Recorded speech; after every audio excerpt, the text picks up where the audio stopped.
Posisi rumah Bapak yang hilang waktu itu di sebelah mana, Pak? Di sebelah sini, pas di sini, pas Teh. Di depan iya. Sini. Udah habis itu, iya. Luasan yang terabrasi itu rata-rata 3.000 sampai 5.000 hektar per provinsinya.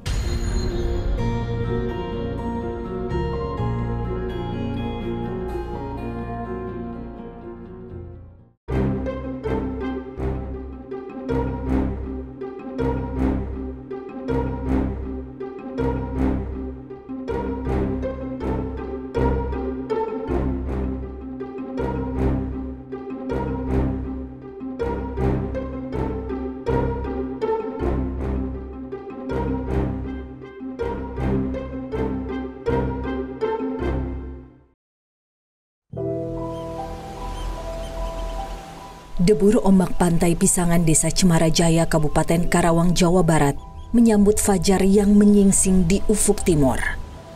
Daya tarik pantai Pisangan dulu membuat Desa Cemarajaya berjaya, menjadikannya ikon pariwisata. Namun Bakota Atlantis, desa yang berada di pesisir utara Jawa ini kini terancam hilang.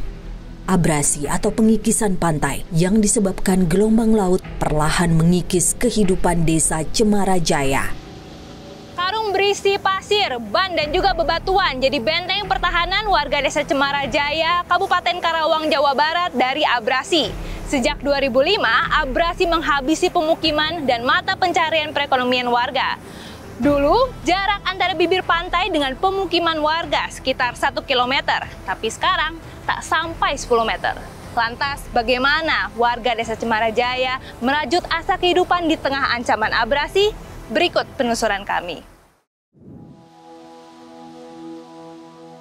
Layaknya gelombang di lautan, hati Dedi Supiandi berkecamuk tiap kali teringat betapa abrasi mengubah drastis kehidupannya. Dulu lelaki 53 tahun ini adalah nelayan. Dari hasil melaut, ia bisa membangun rumah dan hidup berkecukupan bersama istri dan 2 anaknya. Kenyataan pahit harus ia hadapi saat abrasi merenggut rumah dan mata pencahariannya. Pak, posisi rumah Bapak yang hilang waktu itu di sebelah mana, Pak? Di sebelah sini, pas di sini, pas Teh. Di depan iya. Sini. Di sini posisinya. Yang rumah ini saya, iya betul. Udah habis itu, iya. Sekitar 15 tahun lalu, rumah Dedi hancur karena abrasi. Padahal, bibir pantai dulu begitu jauh di belakang rumahnya. Sejak kehilangan rumah, Dedi dan keluarga terpaksa tinggal di rumah sang mertua. Tapi, ini pun tak akan lama, sebab saat ini air laut sudah menggapai rumah mertuanya. Saat gelombang tinggi, air laut menggenangi setiap sudut rumah mertua Dedi. Debur ombak yang dulu jadi teman masa kecil, kini menyimpan trauma baginya. Agak trauma lah dengan keadaan ombak ini. Apalagi ya seperti yang Tete lihat sekarang ini kan udah mulai besar. Mungkin nanti sekitar 3-4 hari lagi lebih besar ini, Teh. Jadi kalau misalnya ada ombak besar itu ya agak terganggu lah untuk istirahat atau apa gitu. Dan istirahat juga kadang takut, ada terasa takut. Takutnya ada ombak besar nanti roboh ngedadak atau gimana. Dedi tak bisa berbuat banyak. Tiap kali gelombang tinggi datang, ia menata ulang bebatuan pemecah ombak di belakang rumah mertuanya. Ini juga kalau misalnya kayak kemarin tuh terjadi pasang besar, ini masuk deh air sampai ke sini tuh. Makanya ini juga udah saya tinggiin, udah berkali-kali, ini udah 3 kali nambal ini. Udah 3 kali ninggiin ya. karena masih masuk terus, jadi saya tinggiin lagi. Tuh, ini makanya kita nggak pakai tempat tidur itu kadang kalau misalnya kebanjiran ya tempat tidur mah habis sih nggak tahan sama air. Jadi kalau kayak gini kan gampang. Kalau misalnya masuk kita langsung ditilep, diangkat, dilipat. Kehidupan Dedi dan para nelayan di desanya jadi tak menentu. Abrasi telah mengubah lanskap pantai di desanya, menjadikannya tak bersahabat bagi nelayan. Mereka kesusahan memarkirkan perahu karena bibir pantai tak lagi landai. Selain itu, gelombang tinggi akibat perubahan iklim membuat nelayan sulit melaut. Akibatnya, warga mulai meninggalkan mata pencaharian sebagai nelayan. Karena sering terjadinya abrasi dan cuacanya ombak, melaut tuh jadi nggak karuan. Istilahnya penghasilan jadi nggak menentu. Jadi ya sekarang untuk istilahnya mengurangi kekurangan itu ya istilahnya serabutan lah masih. Apa aja yang penting bisa nyukupin kebutuhan keluarga. Terkadang ia menjadi buruh di tambak ikan yang banyak terdapat di desanya. Padahal di tengah ancaman abrasi, pengeluaran Dedi makin banyak. Ia kerap berutang untuk mengatasi dampak abrasi. Kalau misalnya memang itu kita kena ombak dan parah sekali, nggak bisa ditinggali dan kita nggak punya tempat tinggal lagi, ya mau tidak mau kita pinjam dulu. Nyari bantuan lah istilahnya untuk pendanaan renovasi tersebut. Kalau misalnya ombaknya udah besar ya udah kita tinggal pasrah. Hampir 2 dekade abrasi telah merusak pesisir desa Cemarajaya. Ada sekitar 500 kepala keluarga yang terdampak. Ratusan rumah hancur, jalan-jalan desa rusak dan lenyap. Sementara ratusan hektar lahan pesisir hilang. Dulu kan ada sebelum terus itu banyak tambak-tambak udang dan kebun kelapa di situ. Dan makam juga ada yang udah habis. Ya dari 2005 sampai sekarang tuh perkiraan saya udah hilang sekitar 800 sampai 1 kilo dari depan kantor desa itu. Abrasi datang seiring menghilangnya hutan mangrove atau bakau yang dulu pernah rimbun di Cemarajaya. Hutan-hutan mangrove itu sekarang telah menjelma menjadi tambak. Itu tadi setahu saya bahwa tambak di sana itu tambak milik ini ya, bukan milik perorangan, tapi itu merupakan tanah perhutani yang notabene disewa, dimanfaatkan oleh masyarakat untuk menjadi tambak. Itu kan nilainya mungkin nilai manfaatnya lebih tinggi lah. Itu dibanding mereka hanya menyewakan atau sebagai hutan mangrove. Tak hanya di pesisir Kabupaten Karawang, alih fungsi hutan mangrove terjadi hampir di sepanjang pantai utara Jawa. Padahal, hutan mangrove adalah sabuk hijau pelindung kawasan pesisir dari abrasi. Di sejak tahun 90-an itu ketika era, saya menyebutnya itu ketika harga udang, kemudian bandeng, kemudian karena kita tahu daerah sentral ini ya, sentral tambak, terjadi deforestasi hutan mangrove atau alih fungsi lahan mangrove yang masif di waktu itu. Kemudian akhirnya wilayah Pantura Jawa itu kehilangan sabuk pengamannya gitu. Karena kehilangan sabuk pengaman itu ya abrasinya sampai ke rumah warga. Hampir 2 dekade berlalu, namun tak kunjung ada solusi jangka panjang untuk mengatasi abrasi di Cemarajaya. Hanya ada turap bambu yang dipasang pemerintah desa di sebagian area. Karena emang anggaran desa terbatas, kita ada pengangkatan pemeliharaan turap batu itu dan ada pemecah gelombang yang terbuat dari bambu. Kekuatannya kalau emang pemasangannya benar kita pantau itu bisa bertahan 3 tahun. Semenjak 2021 itu yang saya udah pasang sekitar 1000 meter, Pak. Pemerintah desa juga pernah berupaya menanam mangrove. Tapi 90% bibit mangrove hanyut terbawa gelombang.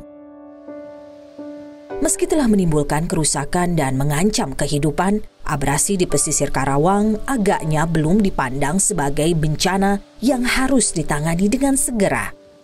Memang semuanya kembali kepada istilahnya anggaran karena kita merencanakan ini, apalagi kalau mungkin tahun depan ya, ini udah tahun politis tentu. Yang lain-lain kita inikan dulu nih ya, asal ada kegiatan semua konsentrasi dulu pada pilkada ya, yang anggarannya cukup besar gitu. Mungkin sementara kita sisihkan dulu ini, nanti bupati terpilih yang baru nih programnya gas lagi gitu. Di Desa Cemarajaya, penanganan yang dilakukan pemerintah hanya berupa relokasi bagi warga terdampak. Kini baru terbangun 162 rumah bagi 500 keluarga yang kehilangan rumah. Di tahun 2022 ini mengadakan relokasi ke dalam kecamatan yang sama, itu yang terkena ring 1 itu yang harus kita relokasikan ke sana. Tak hanya terjadi di pantai utara, abrasi juga mengikis penghidupan di pesisir selatan Pulau Jawa. Ya memang ada pengaruhnya pasir itu, ada. Soalnya kan dulu itu kalau abrasi berapa meter, yuk tahun berapa tambah lagi. Ini sekarang terus kelong terus. Enggak balik lagi. Tidak balik lagi.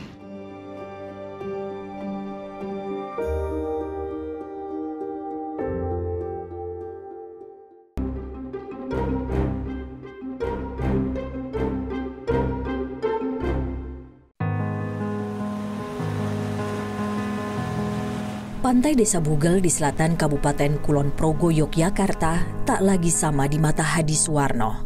Selama puluhan tahun, petani berusia 73 tahun ini jadi saksi petaka abrasi perlahan mengikis kehidupan pesisir Kulon Progo. Seiring usia Hadi yang menua, bibir Pantai Bugel bergerak maju, melahap lahan-lahan pertanian warga, termasuk miliknya. Pantai ini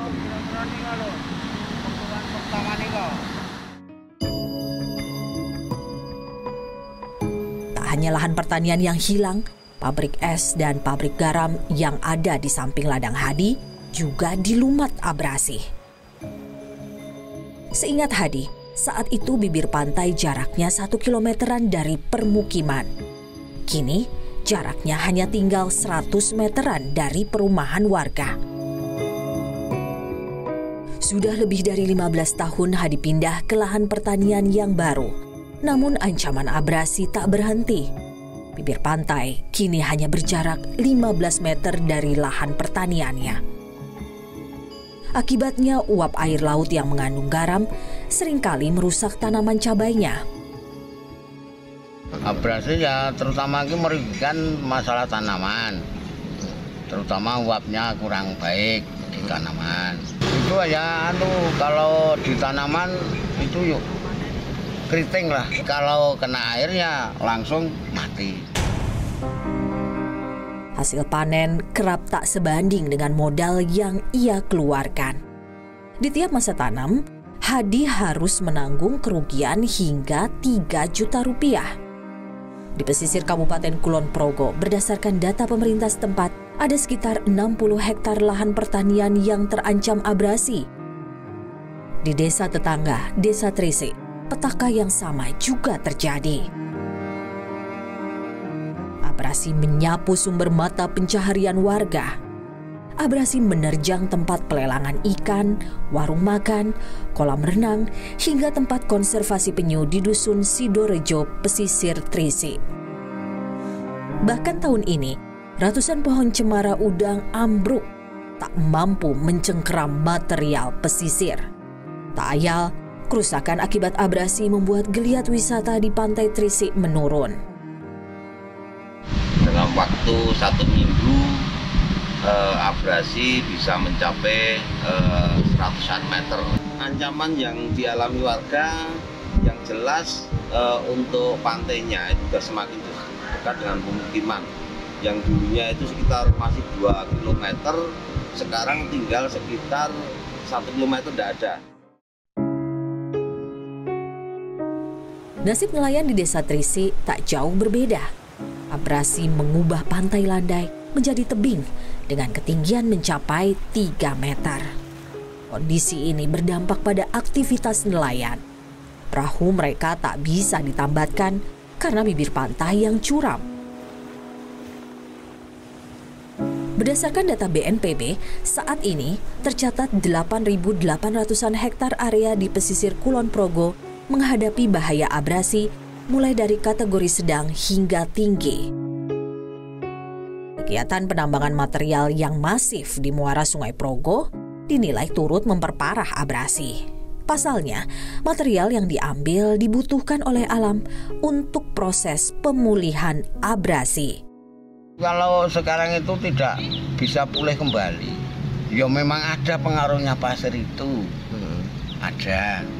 Soalnya kan dulu itu kalau abrasi berapa meter, yuk tahun berapa tambah lagi. Ini sekarang terus kelong terus. Nggak balik lagi. Nggak balik lagi. Meski pengaruh penambangan pasir terhadap abrasi di pesisir Kulon Progo perlu dikaji, Greenpeace Indonesia menyebut penambangan pasir dan batu di muara sungai jadi salah satu faktor yang mempercepat dan memperparah abrasi. Dan kalau ini tidak dicegah sesegera mungkin, dibiarkan dan tidak ada kegiatan-kegiatan yang mencoba membendung itu, mungkin beberapa tahun ke depan rumah-rumah yang ada di pesisir selatan di muara Sungai Progo itu akan menghabisi ya. Jadi di Kulon Progo ya, itu kan sebenarnya ada aliran sedimen dari hulu, yaitu dari Merapi kalau lain yang menuju ke selatan. Kan sebenarnya itu kayak dalam tanda kutip semacam input ya bagi sistem di pantai itu untuk kemudian dia itu seimbang. Jadi suplai sedimen yang harusnya menuju ke muara itu jadi berkurang. Yang ada adalah karena suplai sedimen berkurang, sistem di pantai itu tetap mengambil sedimen yang ya sehingga yang terjadi mereka mengambil sedimen yang ada di situ sehingga terjadi erosi pantai. Pemerintah Kabupaten Kulon Progo mengaku belum ada kajian tentang kaitan penambangan material Sungai Progo dengan abrasi yang terjadi. Mungkin di wilayah yang paling atas atau yang di tengah itu mungkin sudah, tapi nanti coba kita sinkronkan lagi. Ini akan kita dorong untuk supaya ada kajian terkait dengan bagaimana usaha-usaha yang dilakukan ini yang kemudian berdampak negatif terhadap keberlangsungan perlindungan lingkungan di wilayah pesisir. Meski telah puluhan tahun bencana abrasi menerjang pesisir Kulon Progo, pemerintah daerah tak kunjung punya desain penanganan dan mitigasi. Begitupun perhitungan kerugiannya. Kemudian desainnya memang nanti sedang diinisiasi oleh Dinas Lingkungan Hidup. Nanti akan kita bicarakan juga dengan pusat termasuk balai besar untuk bagaimana ada kegiatan fisik apakah breakwater atau yang lainnya untuk dari sisi pengamanan secara fisik di wilayah selatan. Puluhan ribu hektar lahan pesisir lenyap karena abrasi. Adakah alarm negara sudah menyala? Ketika wilayah pesisir kita tidak bisa kita selamatkan, kita menjadi negara yang gagal ya.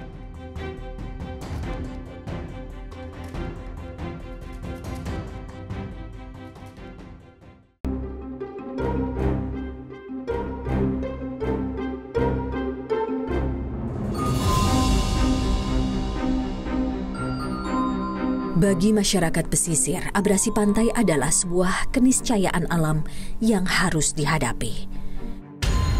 Namun, karena aktivitas manusia, proses yang mulanya terjadi alami ini tak lagi berjalan seimbang. Jika terus dibiarkan, kondisi ini mengancam keberlanjutan kehidupan pesisir. Ada satu laporan yang mengatakan bahwa tahun 70-an Indonesia, terutama Jawa itu kondisinya itu ya relatif stabil lah. Jadi ketika pantai itu kan sebenarnya ada konsep yang namanya itu equilibrium. Jadi ketika setimbang lah, ada erosi, ada deposisi, dan itu normal-normal saja. Cuman ketika terjadi alih fungsi, akibatnya pantai itu jadi tidak terlindungi lagi. Abrasi telah menjelma menjadi bencana yang bertambah masif dan parah setiap tahunnya. Berdasarkan data Kementerian Pekerjaan Umum dan Perumahan Rakyat pada 2007 lalu, 40% dari 81.000 km bibir pantai Indonesia rusak karena abrasi. Kalau kita melihat data perbandingan antara citra satelit dari tahun 2000 sampai 2014, artinya 15 tahun ya, kita mengamati kalau misalkan kita ekstrak garis pantainya, kita komparasi dengan garis pantai 15 tahun berikutnya, itu sangat terlihat sekali ya perbedaan dari garis pantai yang mungkin dulunya masih ada di laut, sekarang sudah tenggelam. Akibat abrasi, puluhan ribu hektar wilayah pesisir hilang di berbagai provinsi. Pertama itu di Jawa Tengah, Jawa Timur, Sulawesi Tenggara, Jawa Barat, Sulawesi Tengah, dan Sulawesi Selatan. Artinya kalau kita bicara Jawa, itu Jawa Barat, Jawa Tengah, Jawa Timur, itu penyumbang terbesar abrasi pantai di Indonesia. Dan luasannya memang cukup signifikan ya. Artinya kalau kita hitung offset dari garis pantai tahun 2000 dibandingkan dengan 2014, itu luasan yang terabrasi itu rata-rata 3.000 sampai 5.000 hektar per provinsinya. Ini cukup signifikan. Berdasarkan hasil kajian BNPB pada 2015, sebanyak 5 juta jiwa terpapar risiko bencana abrasi dan gelombang ekstrim. Nilai aset yang terancam mencapai 80 triliun rupiah. Setiap wilayah memiliki karakter abrasi yang berbeda. Karenanya butuh kajian spesifik tiap wilayah untuk menentukan langkah mitigasi agar tak sampai merusak dan menenggelamkan wilayah pesisir. Sayangnya, abrasi yang melanda berbagai wilayah di Indonesia minim kajian. Dan harusnya setiap kabupaten punya kajian risiko bencana dan itu melihat penyebabnya apa, bencana abrasi ini karena apa gitu. Nah, dari situ bisa kita respon. Nggak bisa kan karena abrasi karena tambang pasir, tapi kita tanam mangrove, nanti kan jadi nggak relevan ya. Jadi maksud saya tadi adalah memang satu butuh kajian, kemudian dikuatkan dengan regulasi sehingga dia bisa mendapatkan support anggaran, kemudian program-program yang terukur dan relevan ya, yang ada pengawasan dan ini harus sustain ya, berkelanjutan gitu. Seperti yang terjadi di Kabupaten Karawang dan Kulon Progo, kajian pemetaan risiko serta mitigasi abrasi tak dianggap mendesak. Iya, mungkin karena itu tadi ya, karena ini sifatnya slow onset, karena kadang-kadang yang kita sebut bencana itu yang sifatnya rapid onset, tiba-tiba ada kejadian, sekian korban ini, itu baru dalam tanda kutip bencananya sangat signifikan. Tetapi kalau yang datangnya sedikit, karena ini kan membutuhkan political will untuk ini urgent gitu ya. Karena ini kan yang punya kawasan kan pemerintah daerah ya.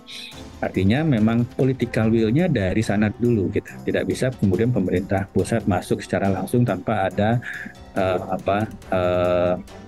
komunikasi dengan pemerintah daerah.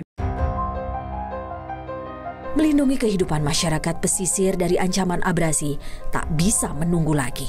Agar tak salah langkah, bencana abrasi harus direspon dengan cara terarah. Penyelamatan wilayah pesisir sejatinya upaya merawat keutuhan bangsa. Menyelamatkan wilayah pesisir kita itu menyelamatkan kehidupan bangsa ini. Karena apa? Karena lautlah yang menjadi salah satu penopang utama nih dalam kehidupan kita. Ketika itu hancur, artinya juga kita menghancurkan kehidupan kita menjadi negara yang gagal ya.